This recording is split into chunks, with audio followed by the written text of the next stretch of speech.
আর মাত্র এক মাস বাকি ভারতের পশ্চিমবঙ্গের দুদফার বিধানসভা নির্বাচনের।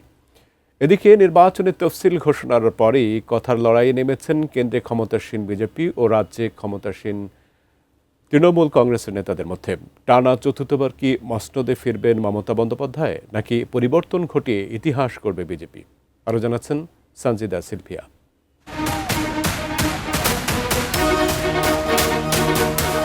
পশ্চিমবঙ্গের নির্বাচনের সমীকরণ মেলাতে এখন ব্যস্ত রাজনৈতিক বিশ্লেষকরা। 23 ও 29 এপ্রিল 2 দফায় রাজ্যটির 294টি বিধানসভা আসনে ভোট হবে।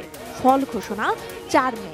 2021 সালের নির্বাচনে তৃণমূল কংগ্রেস বিপুল ব্যবধানে জয়ী হয়ে 200-র বেশি আসন পেয়েছিল। এবার লক্ষ্য চতুর্থবার ক্ষমতায় আসা।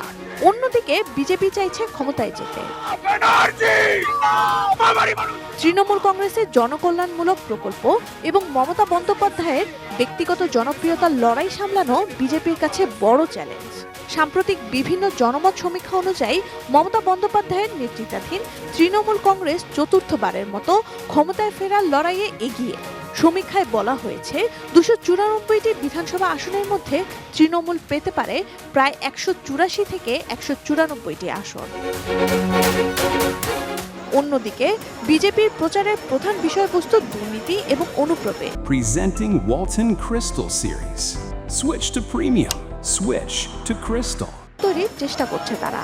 পাশাপাশি জাতীয় নিরাপত্তার স্বার্থে সীমান্ত বন্ধ করা এবং অনুপ্রবেশকারীদের চিহ্নিত করার বিষয়টিকেও অগ্রাধিকার দেওয়া হচ্ছে। महिलाओं पर अत्याचार के प्रमुख केस है। অস্তিত্ব রক্ষায় মরিয়া বাম কংগ্রেস জোট।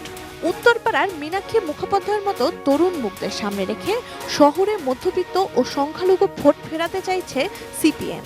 আরএসএফ এর সঙ্গে জোট শেষ পর্যন্ত কতটা সফল হয় তার উপর নির্ভর করছে দক্ষিণবঙ্গের বেশ কিছু আসনের সমীকরণ। একদিকে জনমুখী প্রকল্পের সুফল, অন্যদিকে বেকারত্বের অভিযোগ। পশ্চিমবঙ্গের জনতা কি উন্নয়ন বেছে নেবে নাকি পরিবর্তন? Sanjida Sylvia, desk report, ATN news.